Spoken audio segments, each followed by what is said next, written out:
there's a disconnect there. Don't you think? Is political ideology so strong that it overrides everything?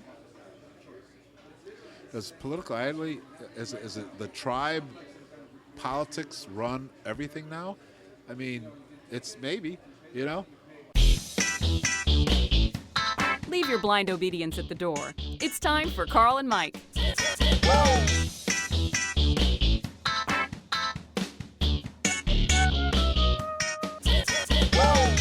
Welcome. Oh, that's a little loud. Let me try again. Welcome. That's too little fakey. Welcome. No, that's not good either. Welcome to Carl and Mike. Hey, I'm Carl. hey, we're here. I'm Mike. Take 17. We don't have takes. No, we don't have takes. We should have more takes.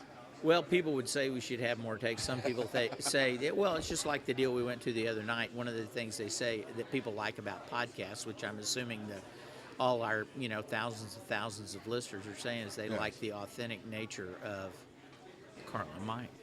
That's true. Are we authentic, or are we just lazy and we authentic. don't want to edit? Well, there's that. I know there's that. We don't want to research. No, don't want to research. Don't want to edit. We just speak off the cuff. Yeah. Really cuts down on preparation. Yeah. Yeah. You speak off the cuff, pull shit out of your ass, just whatever. Well, we have good conversations, disruptive account. I was looking at our body of work. There's lots of good stuff there. Yeah. I don't know if we solved any problem, but we had the moments of thought leadership. Yes. And pacification and... Yeah. Okay. Anyway, what's going on? Well, you had your problem with your dog that died.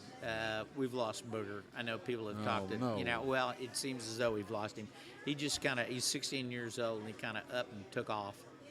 That's what they do. Well, he didn't up and take off. He woke me up in the middle of the night, meowing, and I get up to go see what he wants, and he's standing right in front of me peeing on the wall. On the wall. Yeah, so does the cat lift its leg or just sprays? No, it just sprays. Yeah. So I was pissed off at him. I grabbed him, stuck his face down in it, said no, and then threw him outside, and I haven't seen him since. Oh, man. So that's tough. That's some guilt there. Well, look. But it's like had to remind me that wasn't the first time that I've done that, and he came back. Right. He's always been there, but... Right. If a cat pees on the wall, the cat's going to have some consequences. That's kind of my thing. It's like when he peed in my lap, there were consequences. Yes. And so... it's the initial reaction. Yeah. And but you're feeling guilt because if that's your last experience with them. Yeah, then, that's the last. But you got to think about these 16 years of joy. Yeah, no, that's true. And I have been doing that. And it was the other part of it is he was starting to get kind of dementia. Yeah. A little bit. He would just sit there and stare at a wall, or in the middle of the night really? he would be meowing, and we'd go in there, and he was right in the middle of the shower, just meowing, because. Yeah, might have had a little. I don't know. What was that? Do cats age the same as dogs? 16 times 7? Is that? I don't know what they never talk I don't know about if that. cat years are less or more dogs. I don't know. It's just all I know. It's 16. 16. He's getting on up there. So anyway, we've been walking the neighborhood, talking and talking to different people, and it's been real heartening to meet neighbors. Yeah. And cold knock on doors and tell them the story and have everybody look and listen. Kind of brought the neighborhood together. Well, actually, kind of a little bit. I mean, I've gotten what I thought were some hits. Yeah. There's an older lady that lives kind of around the corner and out of earshot. So I was thinking, well, Booger can't hear me. He's over there. He's confused. And I went over there a couple of times and still nothing. I haven't seen anything. And there's some abandoned houses or vacant houses. Right. What's the difference between an abandoned? Well, anyway, a vacant house, and there was nothing there on those. And so it's just, it's kind of hard. Yeah. So that's been going on.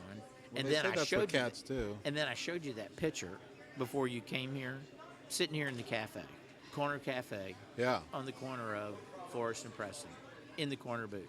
Corner bakery. Yeah, at Corner Bakery. And so I'm sitting here looking across the deal, and I see this guy that looks exactly like my father, who died several years ago. All right. I mean, it was weird. Weird. And I took some photographs. You say and exactly. Immediately. So 100% is exactly, and 0 is he? How close was he? 92 to 95. I mean, really? just that the mannerisms seemed the same. The hair was the same. The facial structure was the same. The skin was, but it was him. It was him before when he was Before he was healthier, sick. before he got Parkinson's. So it was actually probably, I don't know, 10, 15 years ago, Dad. That'd be which was- wild. Oh yeah, I haven't sent the picture to the kids yet, but I'll send it to them, and they're gonna freak. Probably not gonna show it to Mom. Yeah. Kim said, but anyway. So that's what's going on. That kind of stuff. Yeah. I'm sorry to hear about Booger. Yeah. He's So now I'm seeing visions of dead Dad yeah. on top of that. So it's kind of weird. If you see that little Haley kid, run. Yeah. But I mean, it's weird. You only experience this when you. I mean, Booger's a part of the family for 16 years. I know. And Sarah was, even though Sarah was 7. I mean, yeah, it was- that's still a long Yeah. time, and they become just a huge part of your life. And now that there's a hole there where Right. Sarah's not there or Booger's not there, and so then you plug that hole with Kinda- something. Anyway. Yeah. Hey. Yeah, Cool. no, we're doing a podcast, so we do it every week. Cool. You know. I'm still amazed that we've been doing this for a year and very few people have even talked to us. I mean, those guys came up and Yeah. go, hey, that's cool. And we're going, they're kind of like, you don't even know what we're doing, but because Yeah. we have microphones out in the It cafe, is. it's cool, I guess. So, kiddies, get your microphones, go down to the corner cafe. If we were 20, it'd be a great way to pick up chicks. Oh, it would. Anyway, Yeah, so what's going on with you? Suzanne and I decided to take a class together online called Master Key Mastermind Alliance. It's been really fascinating. It's all about developing. It's based on. It's actually based on a book. You're familiar with Think and Grow Rich, right? Famous Think and Yeah, Grow Rich. kind of, yeah.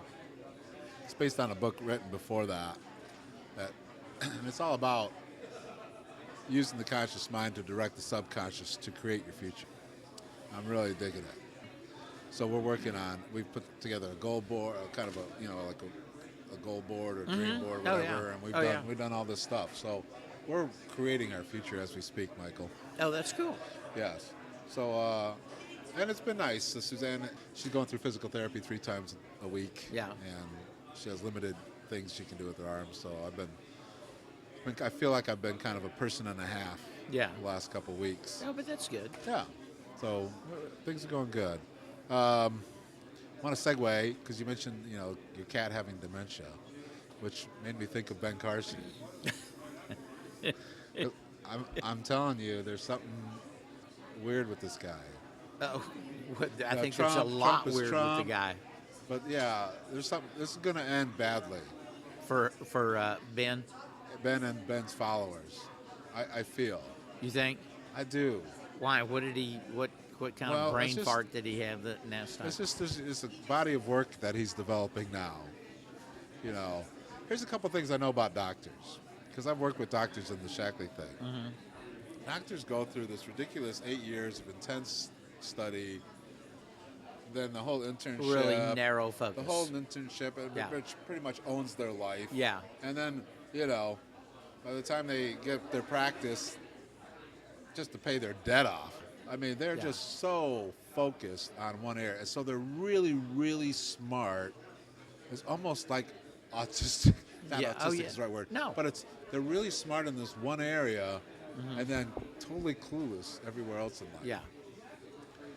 That's why they get ripped off so many times by poor money managers, because they have no clue Yeah. other than the doctor thing. And you can take anyone and 8 years of intense study. I mean, you got to have some smarts, but it's all focused. Yeah.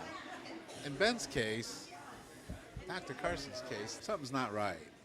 Don't you get Well, that? yeah, and the thing is, why would somebody who's that successful at doing something like that want to walk away from it to do this? I mean, they're going to give you the same pat answers. Well, I'm worried about the country, and I want to make sure we've got this great place for my kids and my grandkids and all that happy bullshit. I'm so fucking sick and tired of hearing that. Right. I could spit. There's really there's more to it than that with, I think, all of them. But I don't, with Carson, I really don't get. And I think he is stumping a lot of people. This whole environment has enabled somebody like that to step forward. Well, this guy And has, I don't know what this guy not only, I could argue Trump run billion-dollar businesses. He's a decision maker. He knows how to make things work. And actually, the more I listen to Trump, I'm not as worried about Trump. If it did happen, I don't think it's going to. But Carson's anyway, got none of that. And he's got, there's a bizarreness there. Recently he said something around, he didn't want the debates televised or something, There's something that's going to come down here. I just think I got a feeling. His comments are just kind of bizarre at times, and that always worries me when you go into bizarre land. Yes, there's the deadpan way that he talks that almost seems to be devoid of any kind of emotion. Yeah. That I find a little odd, off-putting. Well, you could say Obama was not a hand grabber politician. But he could turn it on. Yeah, he could turn. But he's an introvert. Here's the deal: I don't see Ben Carson electrifying the Denver Broncos stadium full of people like Obama did. No, he's not. He's not that kind of person. Yeah. But there's something really odd about him, just like I feel like there's something really odd about the snarkiness and the snideness of a Ted Cruz. Yeah. There's something about that guy that is kind of off. Yeah, if he's poisoning everyone around him, which he seems to be, rubs everybody the wrong way. Do you really want that as a president? Cruz. Yeah. But Carson just seems like a train wreck waiting to happen. Comments like, kind of the robbery stories and the knifing. The Nazis, what Obamacare. Worse than slavery. Yeah. I'm sorry. If he can compare those two, put those two together, you can mash up your words however you want to and try and build an argument for them. But the reality is there's no comparison. Yeah. There's no similarities whatever between Obamacare and slavery. None. Jesus Christ. No. It's, for me, the argument against Obamacare is it's a boondoggle for insurance companies. Yeah. I guess it's insured, but the insurance companies benefit the most. So, that was Mitt Romney, figure out a plan to give his business buddies a good deal. I mean, but to go after Obamacare as some kind of enslavement because you have health care? Is that what we're going to say here? That this is, you're enslaved to it's a government? It's not. It's an insurance run thing. So, but even if it was a government, let's say it went all the way and was single payer, how would that be? How would everybody in the country having health care be an enslavement? That would be like, are we enslaved to air? That's what I'm saying. You have to tie yourself in knots trying to come up with a logic that would get somebody to say that. And I question whether that kind of a statement would be even remotely acceptable if it came out of somebody who was white. And I'd say probably not. I think so you because think it was passed because of his color. Yeah. And I don't know about that. Well, and so I think this whole comparing things to slavery and Nazis and there's a disconnect. Yeah. I'm not surprised that he's going to win, and he'll win Iowa because Huckabee won Iowa and Santorum won Iowa. What in the last two elections it was Huckabee and Santorum that won in Iowa on the Republican side? What do they both have in common? Well, they're about 2% right now. Yeah. Christian. They're Christian, right? What is it about Iowa? Is it the corn diet or the the Jello molds? The Republican Party in Iowa too much pork are rural and evangelical. Yeah. Okay? Out there homeschooling Jesus in a farm and right? It's like Iowa on the one side of Iowa, it's an extension of Nebraska. It's red. I saw some numbers today, and I'd never seen these numbers, and they break down the parties by religious affiliation. 30 some odd % of Republicans think of themselves as evangelicals. Right. Okay, let's say the Democrats and Republicans are split 50-50. That's 32% of 50%. Why aren't we that worried about that? As a general overall population, and the number of Democrats that are considered them evangelicals is a little bit more than half of that 32%. Like 17, I think is what it was. So I mean, it's absolutely ridiculous that this tail is wagging this dog. This tail's not more than wagging the dog. This tail became the dog. Yeah. I mean, between Carson and Trump right now, it's well over 50%. Here's the other thing about Carson, another thing about Carson that bothers me. His whole thing on guns, rush the shooter or whatever, and total NRA folk. Okay, this guy's a brain surgeon. This guy had a lot of people with bullets in their head he had to pull out day after day. I don't understand how you could not have seen the carnage up close.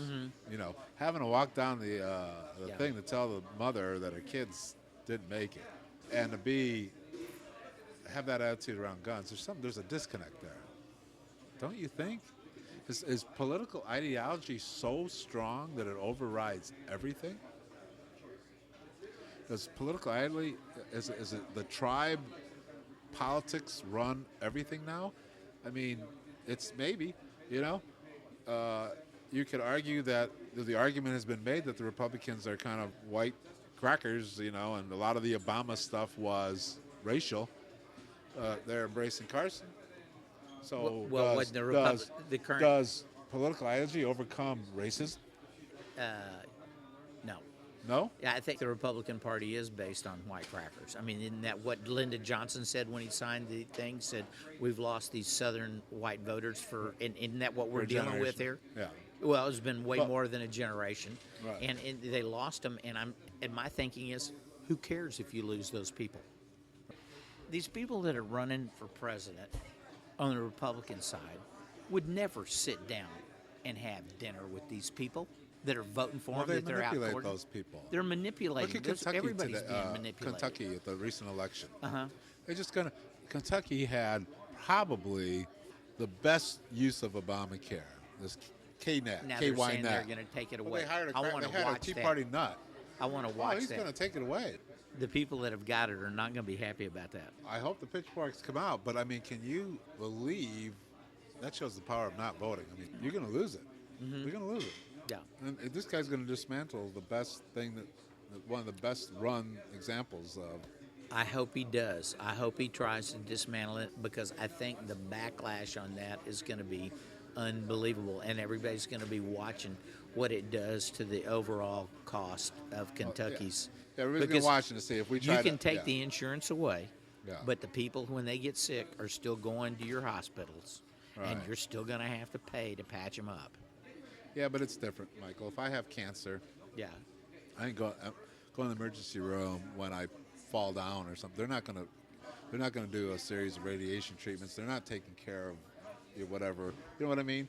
The cancer isn't. Well, I don't. Yeah. If I have a car accident, they're going to patch me up. Any long-term disease, you're on your own. Maybe, maybe not. All I know is when I was doing the work at Parkland down there, they have clinics that are cancer clinics for and the people that are in there. What if I they need don't have any money. dialysis? Who does that? They'll do that. They'll do dialysis. Oh, yeah. The emergency room can't do everything. And that's one of the reasons they have all these doc in the box pop-ups. And they're basically, most of them are popping up into neighborhoods that we're feeding people into So you have hospitals. to keep playing. The Republicans have to keep playing fair to take away that stuff to keep unintelligent in Well, line. it's like I said, I hope he does, because I want him to show his hand, and I want everybody to see what that hand is. He's a Tea Party guy. The Tea Party's just they want government. That's it. They're not really business oriented, are they? Or is the Tea Party just way off the farm? They want the government out of their life in all forms, and I think that the involvement in their life is more perceived than it is actual. The things that they can point to immediately, most of these people, is taxes.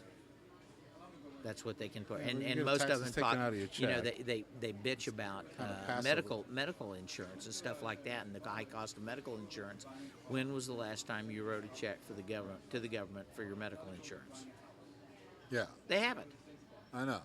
You're not paying the government. all the government did was force the insurance companies to take everybody. And the insurance company was actually thrilled to do that because the insurance company previously, what percentage of Americans didn't have insurance? Say 30%? Yeah. So now they get 30% new customers. Yeah. I mean, they're Who's not getting going to paid. be who's not going to be against that? Yeah. If the government came to you and said, "Hey, we're going to increase your client base by 30%." There was a little segment that I saw on some new cancer drugs. There's 2 new cancer drugs that are coming out that evidently are very successful with certain kinds of cancers. So they were interviewing the guy, the drug company guy, and he's saying, well, we spent all this money on development and blah, blah, blah, blah, blah. And I'm thinking, okay, fine, you've done that. I've heard that before. I'm sure I'll hear it again. But it turns out that same drug is selling for a half to a third of that in Canada and Europe. Yeah. Well, they're in those markets. They're selling it for a half to third, and they're obviously not taking a loss on it, or they wouldn't be in those markets, and they're able to do it there. But they're not able to do it here. And the answer to that was because the governments in those countries regulate the cost of drugs. And we don't. Yeah. Now, see, here's another thing I was thinking about on this particular one, because people are always saying, well, bitching about the country and the perception that we have around the world. Think about what kind of perception this would be, that if the government paid these corporations to do the R&D for these drugs, and then when the final product was released, the government paid that drug company X number of dollars for X number of years, which was their profit. But then what it did is it gave it to the world. In other words, we have these solutions to these types of cancers, and it was developed in the United States, and we, the government of the United States, want to give this to the world. And we found a cure for Ebola. We want to give this to the world. What does that say about this country? It says it's never going to happen. And the only reason for it not to happen is because somebody can make a Well, I can see buttload actually the and figure Ebola out how could to- happen if there's a threat, if there's a viral threat. That's kind of what Gates is doing with the Gates Yeah. Foundation, and he's Yeah. getting all kinds of accolades for doing what he's doing. Let's just take that and amp it up. Let's say it's the Koch brothers. Let's say the Koch brothers decide that they want to start funding cancer research, and they do actually, and they come up with a cure, and then they gift it to the world. Well, you're going to need that in an oligarchy society, which we're quickly becoming with the 1%. You're going to need the generosity of the 1% to do shit like that. And they're giving it because it's the right thing to do. Somebody who's born poor and gets the same cancer that one of the Kochs get needs to be able to get the same care. Yeah. They should have access to the exact same medicines and procedures. The Kochs can always buy the best doctor on the planet to do it, but there ought to be doctors and facilities that provide the same to everybody. The rich are always going to get the best. They're always going to get the best because they have the money to buy the best. Yeah. The best houses, the best cars. So you're the best proposing whatever. that the super rich, in conjunction with the government, give out medicine to the world. Yeah. I don't see that happening. Okay, let's say you give them an incentive. Kochs, you'll never have to pay taxes again in your life. Yeah. You can take every tax dollar you would give the United States government and put it in R&D for medical cures. That would be great. So the people would argue, why is the United States giving out the cures to the rest of the world? They wouldn't argue. They would be thrilled that somebody is doing it. I mean, if that came from Switzerland, what would you think about Switzerland? You'd think, great, this culture has got this dedication to coming up with cures for the world's ills, and they're just spinning them off for everybody to benefit from. Whether it's somebody that lives in New York or somebody that lives in the deserts of Ethiopia, they have access to it. Imagine there's no health. Sure, you got to start with that. Yeah. Rather than just I accepting the appreciate you fact that it's fucked up. visioning bigger. That's pretty damn big. Yeah. I hope there's a day where that happens. Right now, it's slavery. It's being compared to slavery. Yeah. Oh, well, I don't know. train keeps going down the tracks. Yeah, chug chug. We'll catch you next time. Tune in to carlandmike.net for mighty fine show notes on this and all our episodes, as well as our 5-question, 5-minute video episodes. Any other final words of No final wisdom? words. No wisdom? No. No. Yeah. All right. Well, we tried. Yeah. Peace. Out.